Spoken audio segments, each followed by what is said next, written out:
Hey, are you a business owner, entrepreneur, or professional? If so, we want you to apply to be a featured guest on our show. My name is Adam Torres, and I host the Mission Matters series of podcasts. I've recorded over 3,000 episodes, and we are just getting started.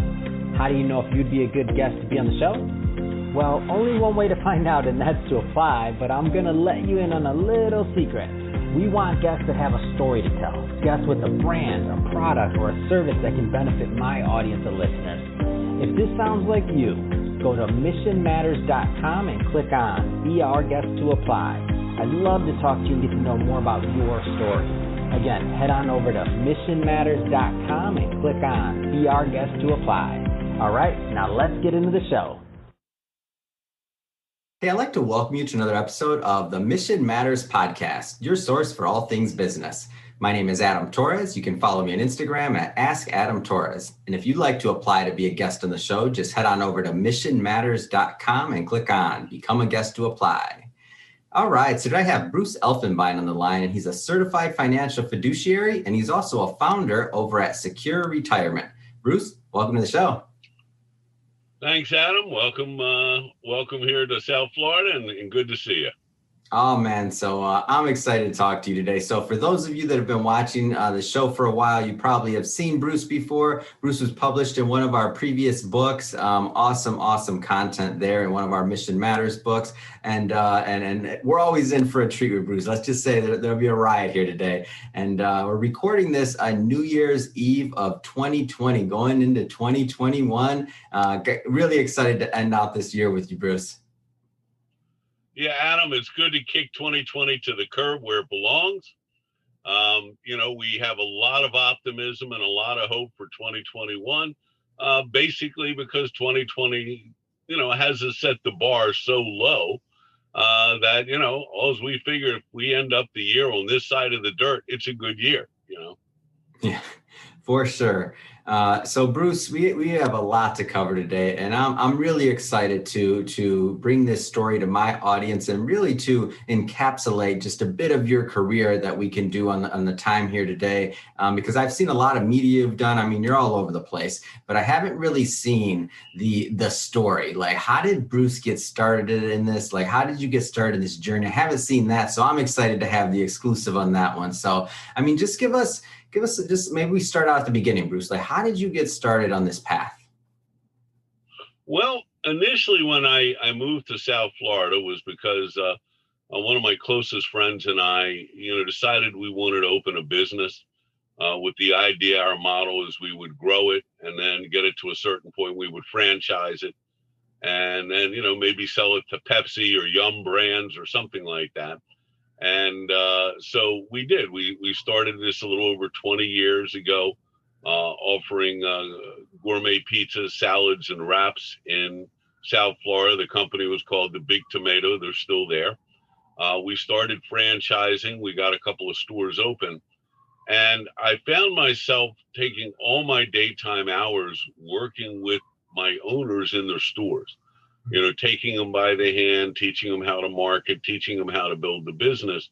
But, because I was using all my daylight hours there, I wanted to make a little extra money and, we pay bills and, things like that.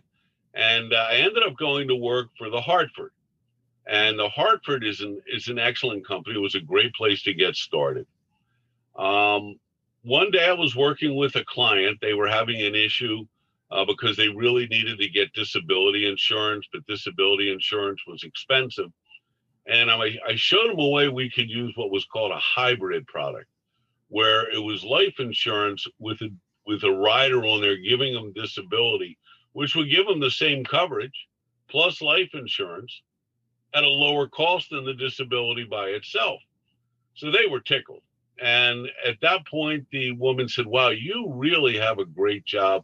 She says, you get paid to help people. Wow. And something, I'd never thought about it that way. And she was right. And something, at the end of the day, Adam, when you go home and you look in the mirror and you say, did I make a difference in this world today? Did I impact anybody's life in a positive way? The answer is always yes. And you finally get to the point, but that you realize that, other than maybe a rock star or a professional athlete, I got the greatest job in the world. I get paid to help people, and it's a blast. I've never had so much fun in my life. That's awesome.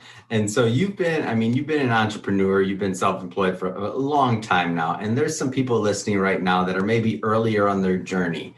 What kind of advice would you give to some of the people that are listening that are kind of just getting started out there? And it can be, by the way, in financial services or otherwise, just in general.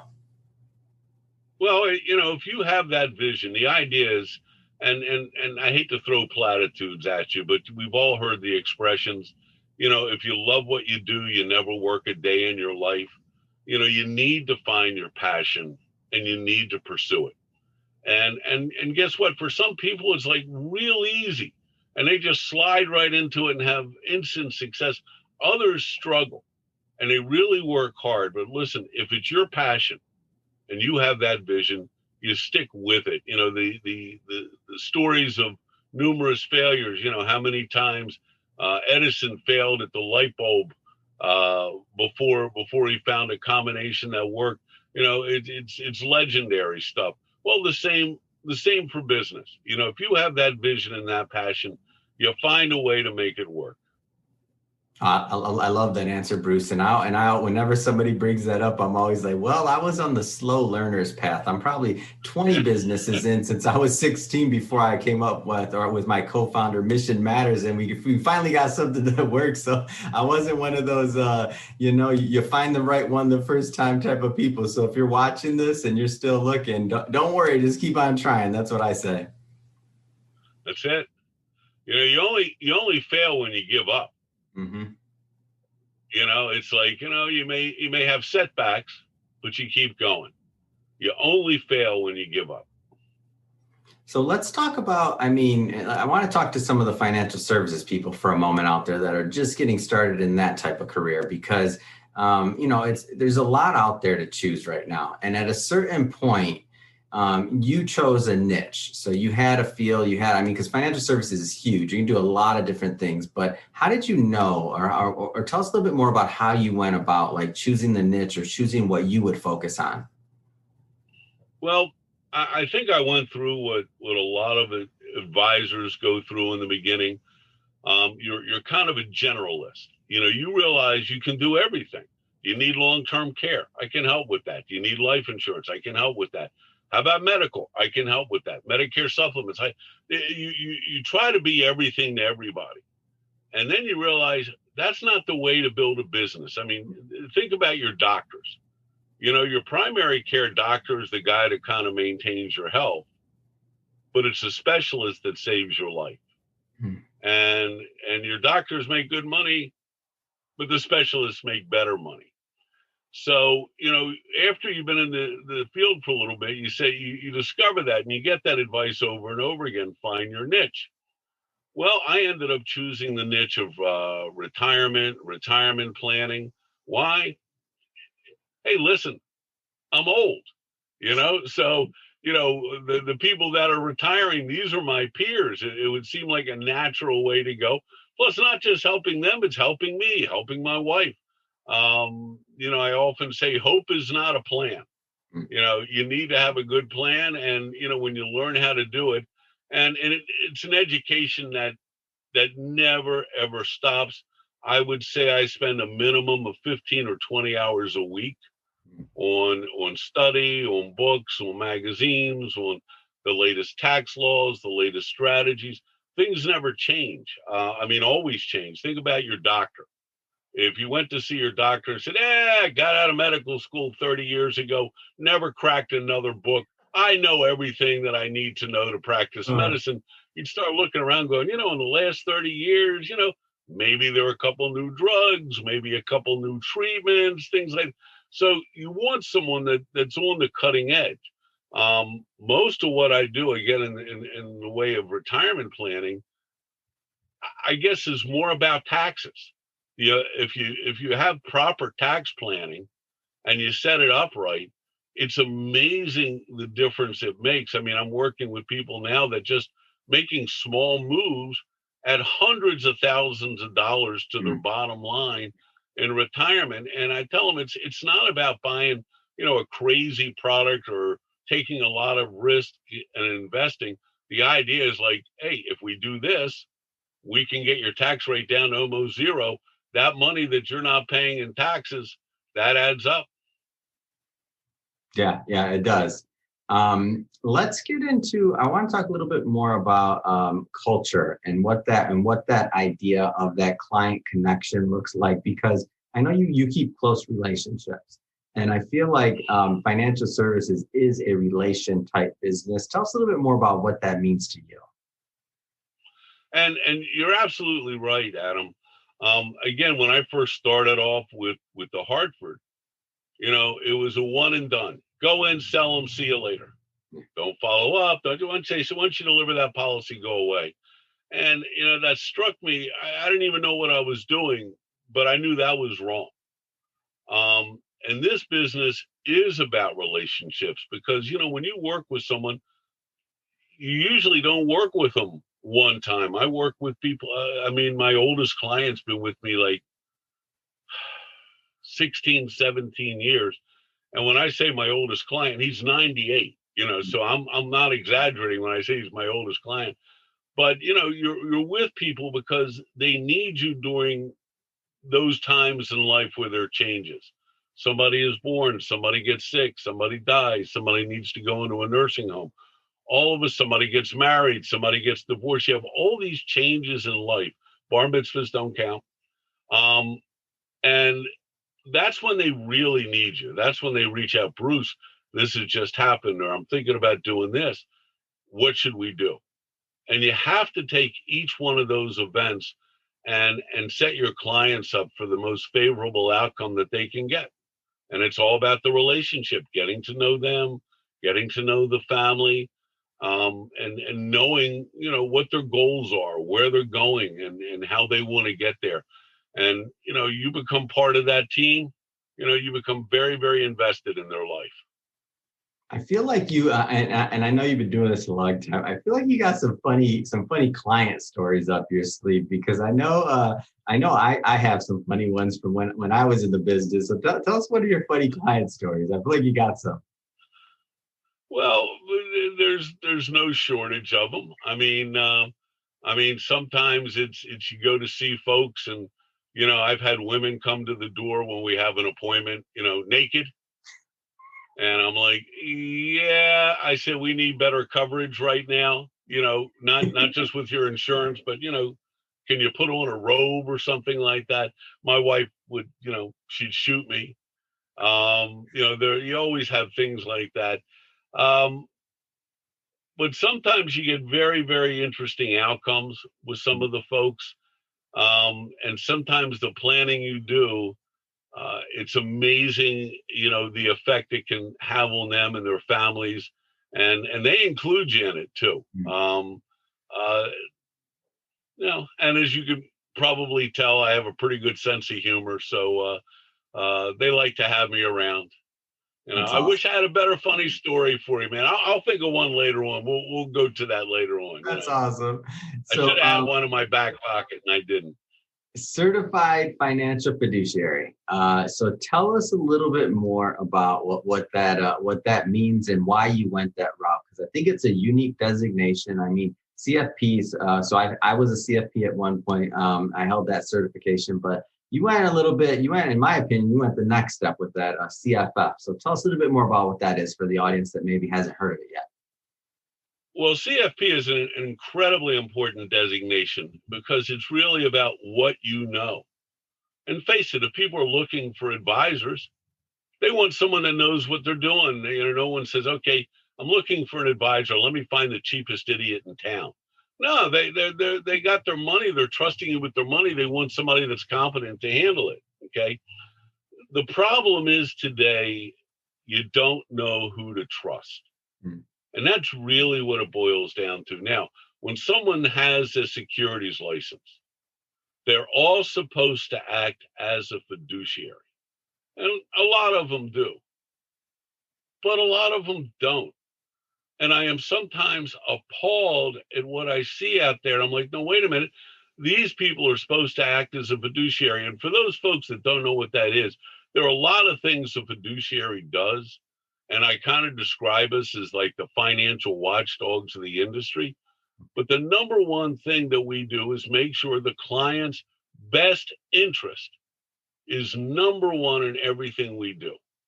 And become a certified financial fiduciary was a pain in the butt. It was laborious, but it was worth it because it lets people know, listen, I take this stuff seriously. I will always, always, always have your best interest as number one. Not what product's going to pay me a big commission. What product or products are going to do the best job for you. And you know something, that shouldn't be a stretch. These people work hard. Okay, the money that they have is precious to them. And you want to make sure that they never lose it. And you want to make sure that they do what's right. I just started working with a woman now. She says, well, I've been through a couple of advisors. I had some money. I don't have any money anymore, but I used to have some money. She said, I followed their advice, and I guarantee you the advisor made money. Not so much for her. And, having to build that back up. But, the thing that she said is, listen, I finally feel like I'm working with somebody I can trust, somebody that's looking out for me. And you can never, ever, ever let up on that.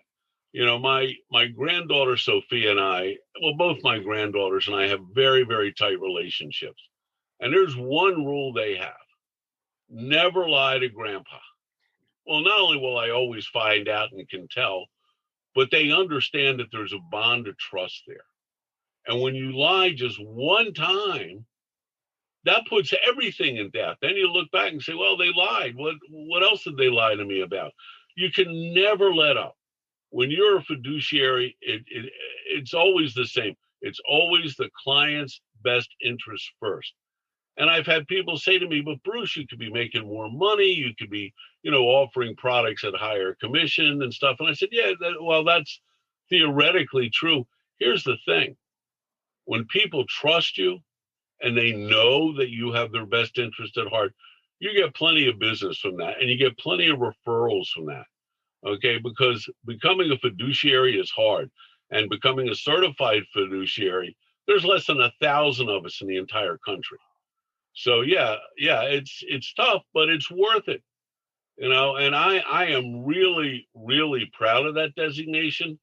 And I always tell that to people. Now I'm also, I hadn't talked to you about this, I'm also a certified financial educator.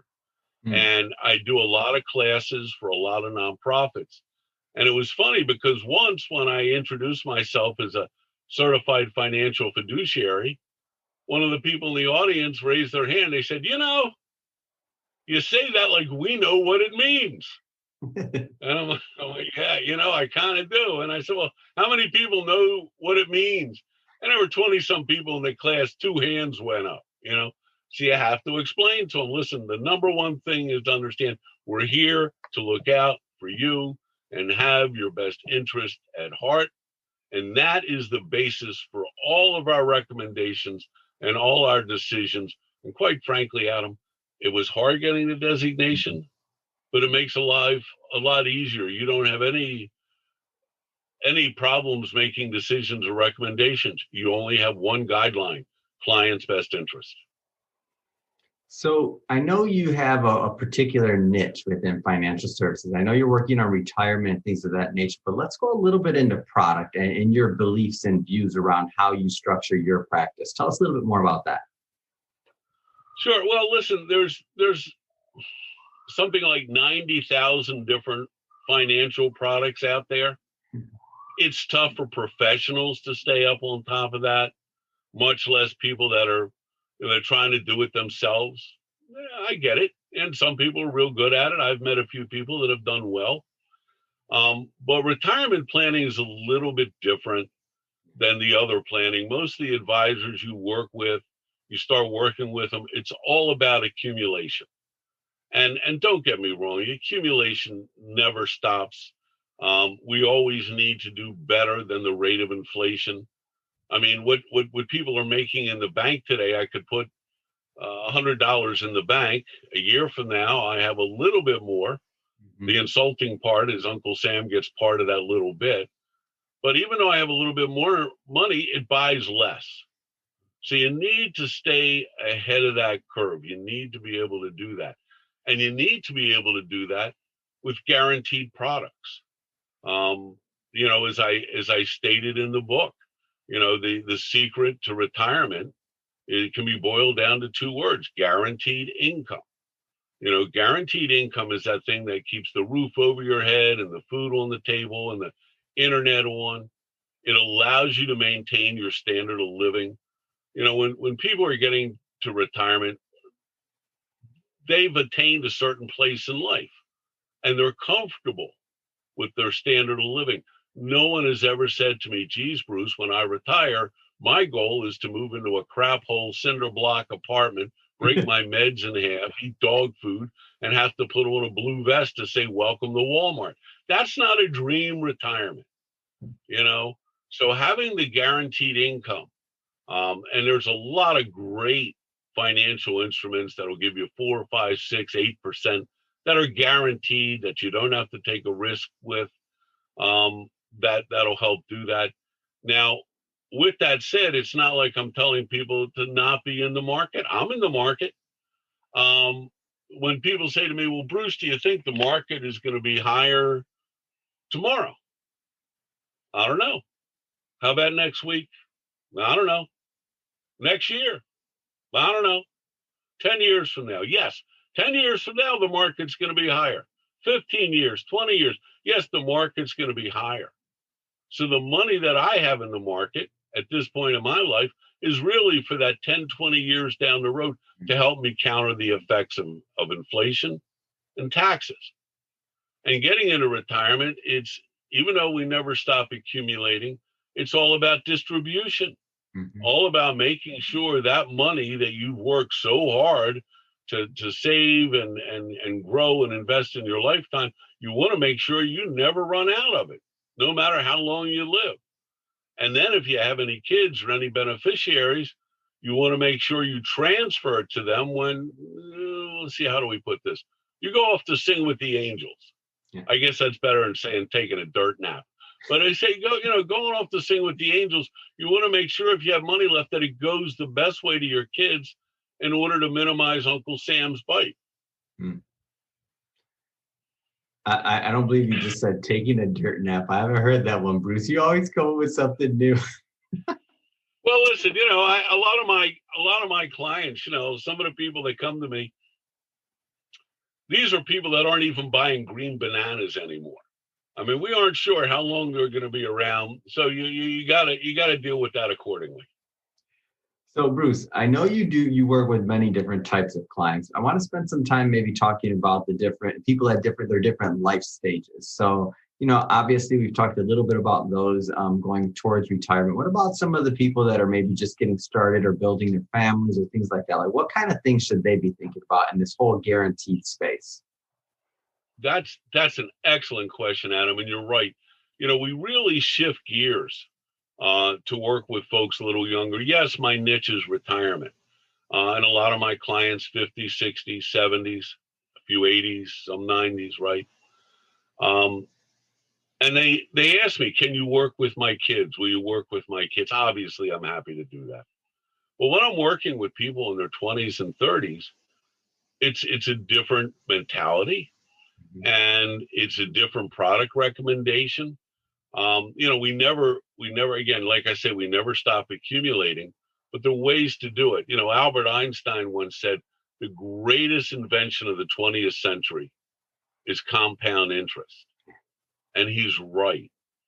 And if you're young enough, there's certain things you can get into at a younger age that you don't have to do a whole lot. You let compound interest work its magic and you're fine. Let me give you a really good example. I work with this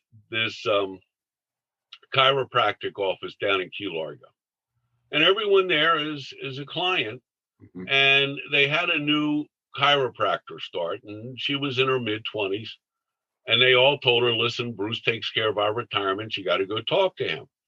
So, I met with her one night, and her needs are totally different. She's just starting off in life. Okay. And my call was this. She was in her mid-20s, very personable, very sweet, very cute, very nice, great sense of humor, had a really nice boyfriend. They had a great relationship. The writing was on the wall as to where I thought that relationship was going to go. I was right, by the way. Ah. Now, one of the things we did when I started working with her is like, okay, we see what your budget is. We see how much money you're making. After you have all your bills paid on, how much money do you have left over, at the end of the month? And at that point, she had about $1,000 a month left over. And she was just getting started. So there were two things I said were going to happen to her. Number one, her practice was going to grow. Her product sales would grow. She would have a lot more than $1,000 at the end of the month. But her relationship would grow. She would get married. She would have kids. Once you have kids, there is no such thing as $1,000 left over at the end of the month. So I said, look, let's kind of pump the brakes a little bit. Don't worry about the 1,000, because one day you're really going to need that. But we figured a monthly investment from her of $300 a month was something she could do today, tomorrow, next week, next year. And we set her up in such a way she would put $300 a month in. And when she retired at age 65, she would begin taking a tax-free, and I love the words tax-free. It's like there's certain combinations that work real well, like seafood buffet, but you have tax-free, and that's a beautiful word and a beautiful phrase. And when she was able to retire, she would begin taking a income, tax-free, of over $100,000 a year for the rest of her life. And then when she finally went off to sing with the angels, we'll make that nice, right? She would leave behind a couple $1 million for her family. And this is all because of the effects of compound interest. She would have contributed from the beginning to the end less than $100,000 into this, and she would start taking $100,000 a year tax-free and leave behind millions. Not a bad way to go. Yeah, and I guess two of the big things there is tax-free. And historically, I mean, right now when we're recording this in 2020, I mean, taxes are like historically really low if you really think about it. Like, it's been higher in the future. So this is not only when you think about diversifying a portfolio or diversifying your investments. I mean, of course, people have 401ks, other things like that, or possibly depending to their work or just other investments in general. But this idea of really hedging your retirement with tax-free income, I mean, if somebody's not out there doing it, really the question is why, right? Right. And you really would want to. Let me give you the great analogy. Suppose you're a farmer. Would you rather pay the taxes on a $100 bag of seed or on $10,000 worth of harvest? Okay, it's kind of a no-brainer. The taxes can be the killer. And you're right, we are in one of our historically lowest tax brackets of all time. When they started with the income tax system the way we know it in 1913, the things have gone almost nowhere but up. In fact, in the 1940s, our highest marginal tax rate was over 90%. It was at that time that Ronald Reagan was the biggest star in Hollywood. Mm-hmm. And as the biggest star, he got paid the most. He got that kingly sum of $100,000 per picture, which was a fortune then. But President Reagan refused to make more than 2 movies a year. Why? Well, if he made a third movie, that would have pushed him into 300,000, put him in the highest tax bracket. And between the federal taxes and the state taxes in California, he would have made nothing for the year. So it was better to work less and make more. But you're right. Today, things are historically low. One thing that we're seeing a lot of today are doing a lot of Roth conversions. Okay, where we're converting these assets like 401ks, IRAs, 403bs, 457s, all the numeric alphabet soup, into a tax-free account. And we're not doing it all at one time. It's the old adage, how do you eat an elephant? Well, you eat an elephant a bite at a time. Well, that's how we're doing the Roth conversions. We're only transferring a little bit every year to keep the tax bite down, because if our job is to try to make sure we pay less in taxes, that's one way to do it. And we're seeing an awful lot of that these days. It doesn't make sense for everybody, but for most people it does. And the impact on the bottom line is astonishing. I was just working on one account where just by moving a small amount, I think they had about 360,000 in their IRA. And what we wanted to do is move just part of it. I think about 160,000 into a guaranteed product, and over a 5-year period, convert it to a Roth. Well, that one move in the end will end up saving them or adding to their bottom line about $360,000 in cash that they can spend. That's a huge difference. For something that's a relatively minimal move, that's a huge difference. And you have to be aware of what's out there. We always talk about the tax strategies. Well, those tax strategies are critical. I'm working right now, I'm doing a lot of work with business brokers and commercial real estate agents and all, because we actually have a tax strategy to mitigate capital gains for however long people need to have them mitigated. Started working with someone that was selling a business, and he was selling the business for $35 million. And his CPA said, okay, now you got to write a check to Uncle Sam for $5 million. Well, they didn't want to do that. Yeah, I know, right? Ooh, yeah, that's, just the idea of putting that on paper scares the hell out of me. And we were able to show them that, listen, this is what you want to do, and you want to get a big boat and sail around the world. You can do that. We can put the money here. Heck, just off the taxes alone of $5 million, we can generate well over $250,000 a year in income. And that's off money you were going to pay in taxes. So there's a lot of great stuff out there if you know where to look and what to do. Man, that's awesome, Bruce. Really, it is. And so if somebody's watching this, Bruce, and they want to learn more about working with you and your team, I mean, where do they start? Like, what's the best way for them to connect, and what kind of things should they be thinking about? Well, number one, kind of get an idea of where you want to go. What's the purpose when I meet with people? I'm asking them, what's the purpose of our meeting? Why are we sitting here? What are you looking to accomplish? What are your goals? And sometimes they're like, I don't know. I don't have a plan. I know I need to get one. And, in some cases, you got to start and, build your foundation from there. Other people come in and say, listen, I've worked for this company my entire life, and I have 600,000 in my 401k, or I have 150,000 in my, whatever. I need to make sure it lasts the rest of my life. Whatever it is, you got to learn how to take what they have, leverage it to the max, make sure it's done safely, and put them in a plan that'll work every time.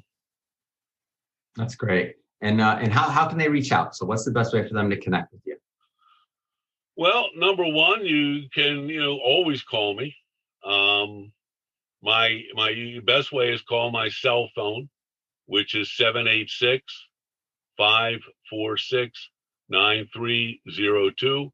For those people in the back of the room that are scrambling to get that pen, that number once again is 786-546-9302. And that is my cell number. Do me a favor, folks. Don't call me at 2:00 in the morning to ask me if my refrigerator is running.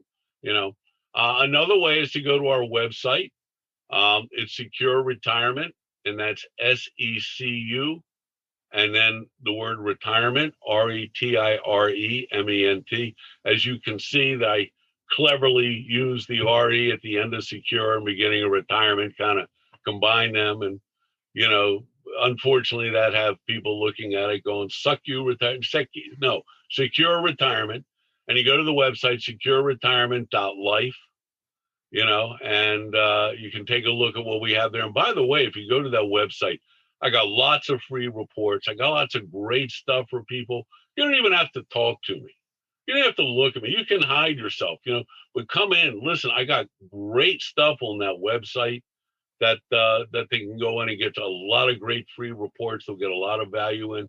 You can even link up with me on LinkedIn. My name again is Bruce Elfenbein. That is spelled ELF, F as in Frank, F, right? ELFENBEIN. You can look me up on LinkedIn. I got a presence there. You can always send me a note or link up with me there. I got to tell you, Adam, this past year has been a crazy year.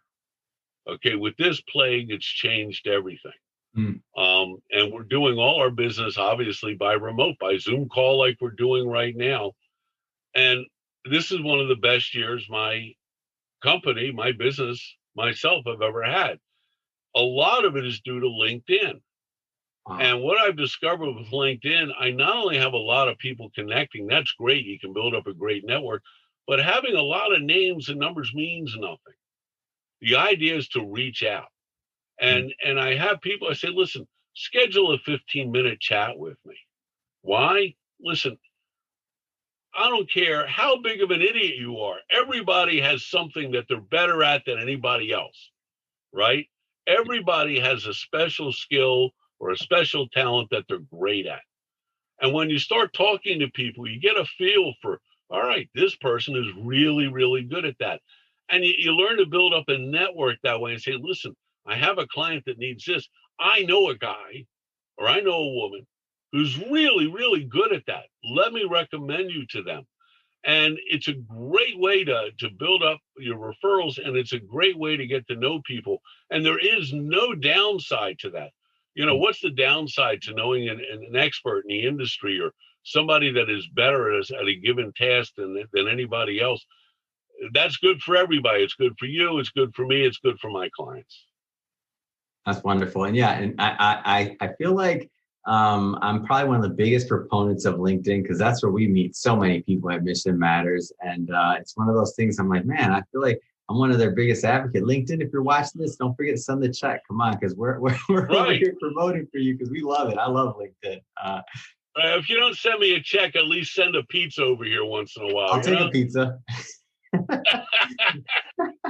Well, Bruce, hey, I just have to say it's been a pleasure having you back on the show. Like, truly, I know we've met, been on the show a couple of times. Honored to publish your work. If somebody's watching this, you haven't gotten it yet, we'll leave some links in the show notes. It's Mission Matters book, and you'll love it. And Bruce again wrote some great writing in there. And Bruce, thanks again. Appreciate you coming on the show. Adam, thanks as always. A privilege and an honor. Listen, folks, if you have any doubts, this guy here, he's the man. Adam's been great to work with. And listen, I just want to wish everybody, as you say, we're on New Year's Eve, everybody have a beautiful year. Let's make 2021 a great year. Screw that virus. Let's kick it to the curb.